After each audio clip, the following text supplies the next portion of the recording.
day, weekend. He doesn't know there's going to go on the internet and now on television. Oh, by the way he's dancing, looked like he had a little too much holiday cheer in his cup, too. That's impressive, really what nice he's move. doing. Because he's low to the ground.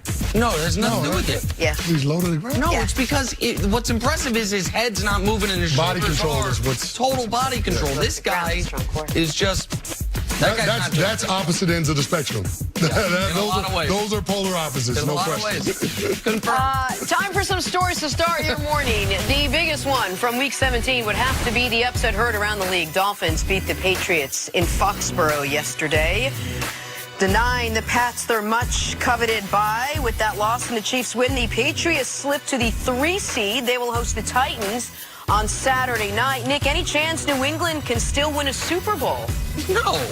And I said Friday. Now, Friday, I said the Patriots are going to win this game. Like all of America, I thought they would be able to handle the Dolphins at home as 17-point favorites. But I said Friday, if somehow the Patriots lose this game and therefore lose out on the bye, you're going to have a whole lot of people jumping off the Patriot train and onto the train I've been riding all year long, which is that the end of the Tom Brady Patriot era was last year in the Super Bowl, and we just didn't know it at the time. I think at this point, everyone's got to acknowledge it. There's no way they're winning 3 consecutive playoff games, likely which the last 2 would be on the road in order to get the Super Bowl, not playing the way they played the last 2.5 months. Yeah, I'm not saying that the Patriots will make it out of wild card weekend. They're probably not going to make it to next Sunday because I actually like the way the Titans have been playing the last month or so, and they can run the football. But I'm not going to bury the dynasty just yet. I'm not going to do that. We'll see what happens going into 2020 and how they try to retool it around Tom Brady, if he's even there. But I think if Tom Brady and the New England Patriots come back in 2020, there's still a chance. We're still talking about the greatest quarterback to ever do it. The 49ers topped the Seahawks late last night. The game was this close. Jacob Hollister stopped on the goal line with less than 10 ticks left. Niners take the NFC West, capture that 1 seed. So the Seahawks drop to the 5 seed and they visit Philly. Nick, how impressive is this San Francisco 49ers team? It was a great win for them last night that they almost squandered at the end. They're up 26-14 midway through the 4th quarter. And then all of a sudden, Seattle has a 1st and goal from the 1. Spiked the ball. The delay of game Seattle took that took them off the mouth of the goal line while they were getting Marshawn Lynch in the game, while they were acting like they thought they had a timeout. Down 5, where Seattle has a chance to win the division, knocked San Francisco all the way to the 5 seed.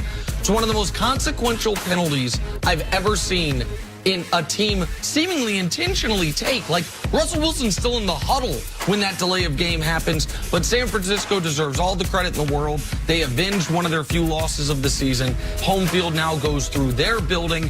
Great win, extraordinary season for Kyle Shanahan and company. Yeah, San Francisco finally went up to Seattle and got a win in the Russell Wilson era of Seahawks football, so they exercised that demon. And last night, they did it with defense. Even though Jimmy G was good, not great, I think the story for the 49ers was that defense making the plays when they needed to make them. Dre Greenlaw put his lines on the end zone, the end line, and made the tackle, didn't let Jacob Hollister fall into the end zone. That's a big-time play. They say football comes down to blocking and tackling. It's a cliche, but in last night's game, you see why it's true. Seattle in the final 30 seconds completed 2 passes to the half-yard line, and neither one of them got in the end zone. Great job by the Niners. All right, to Seattle's opponent, the Eagles, this coming Sunday. Philly clinched the NFC East with a win over the Giants. Carson Wentz led the Birds to 4 straight victories down the stretch. After a slow-ish start to the season, Wentz, who stayed healthy all year, finally took his team to the playoffs. Kenny, has Wentz silenced the doubters out there? Yeah, I think he has. I mean, he didn't win the Super Bowl. He got this team to the postseason. I think there's still some work out there for Carson Wentz to do to silence all of his critics. But the fact that he was able to put this team on his back, that they have won 4 straight games where they were in must-win situations, I think that says a lot about him. And they were down 3 receivers. They were down Zach Ertz. He wasn't there. No Lane Johnson. They lost Brandon Brooks and Miles Sanders. And somehow, some way, they were still able to overcome all of that and win that football game. And Carson Wentz have some of the throws that he had in that game. Yeah, you got to say that Carson Wentz got the job done, and he's going to he's going to silence some of the critics with this performance and getting his team to the postseason. And I think he silences almost all of them if they're able to win the home playoff game against Seattle, a game where they're only 1-point underdogs, a game Seattle suffered some injuries this weekend as well. Like, where all of a sudden I think they're very live in that football game. But Carson Wentz, you said it off the air, Canny, he's won 4 must-win games in a row. The Giants game, Washington, Dallas, and the Giants again, if they lose any of those games, and all those games except for Dallas, they are either trailing or tied entering the fourth quarter. They do not make the postseason. Carson Wentz stayed healthy this year, played his best in the biggest spots this year, and Doug Peterson, for all his criticism this season, 15-5 in December or later over the last 3 years with Philadelphia. All right, finally, to the surprise of very few, the Cleveland Browns fired head coach Freddie Kitchens last night after one disappointing season as head coach. Cleveland had high expectations coming into the year, but ended 2019 with a very disappointing 6-10 record, a regression from their quarterback Baker Mayfield, and far more negative headlines than they needed and or wanted. All right, Nick, besides the head coach, what other changes do you think need to happen in Cleveland this offseason? Baker's got to figure out what the hell happened and fix it. Now, he's a young player in this league, and it is the job of organizations to put the right coaches around young players in order to help them succeed. The Browns obviously this year did not do that with Freddie Kitchens, even though I'm sure that one of the big reasons they hired Freddie Kitchens was for that exact express purpose, but it failed spectacularly. Freddie Kitchens is now gone, but a lot of the blame should go to people other than Freddie, justifiably, because we can bang on their offensive line, but Canny, Nick Chubb rushed for how many yards this year? Shade under 1,500 yards. Right. Like when the Browns finished their game, he was the rushing champ, right? Yeah. And then Derrick Henry had a monster day and took it over from him. Odell had a bad year. Had 1,000 yards receiving. Myles Garrett, before he thumped Mason Rudolph on the head with his helmet, he was having the type of year we thought he could have, where he could maybe flirt with the 20-sack number, certainly blow past double-digit sacks. Yet the team was 6-10.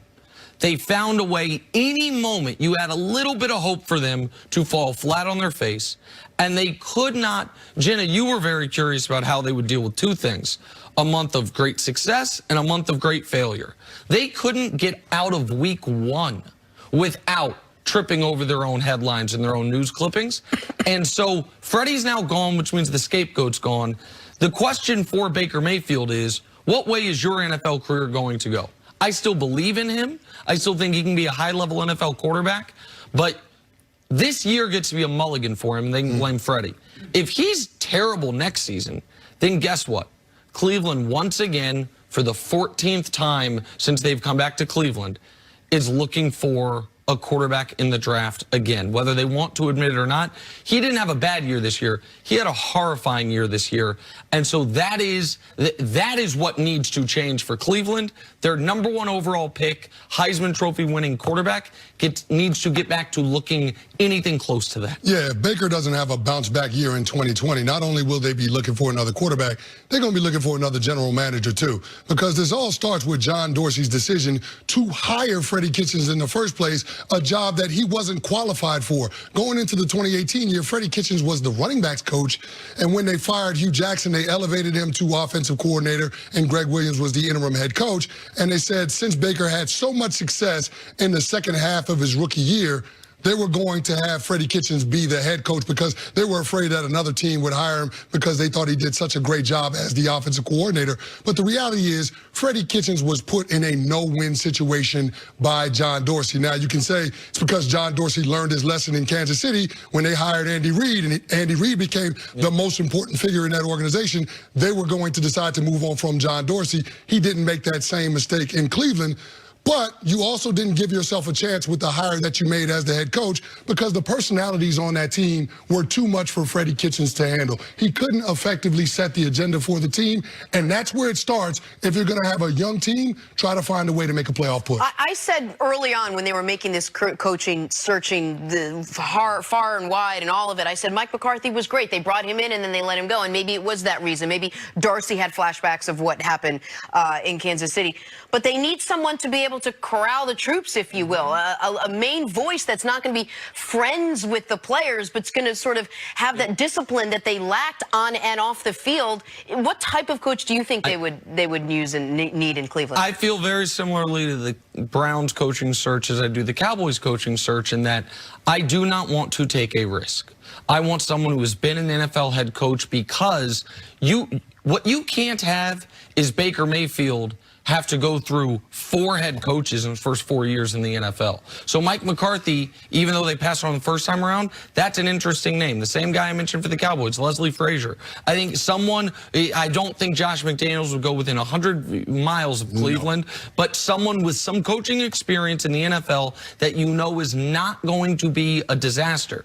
Because if you hire the wrong guy this time, Hugh was his first coach for Baker. Then you had the interim. Then Freddie for a year. Then if you hire a guy who it's like, oh my God, he has no idea how to relate to NFL players, how to control lock, any of those things, you've got no chance of being successful in this league if you have 4 different head coaches in your first 5 years. So I don't think they can go for upside, Canty. I think they have to go for certainty in Cleveland, because they're not a rebuilding team, because they do have a lot of talent on this roster. No, they do, and you need an adult in the room. Yes. I think that's the most important part of it, and I'm right there with you. You don't need a coach that's got boom or bust potential. You need a coach that can come in and have a high floor. Know what you get from that guy. Know that he's going to be the same guy every day, but most importantly, know that his messaging is going to be the same to the team week in and week out. That's the thing that Cleveland was missing the entire year.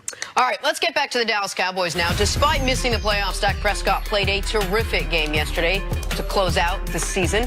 303 passing yards, 4 touchdowns, and a win over Washington in what was the final game for him under his rookie contract. After the game, Dak was peppered with questions about his future and said he wasn't worried about a deal getting done. Never thought about the contract this season and hadn't thought about it, and I have a great team of people that will handle that. When those talks come and when that happens, it happens. It'll be a blessing, but that's not why I play this game. I play this game for the love of it. My first love as an individual.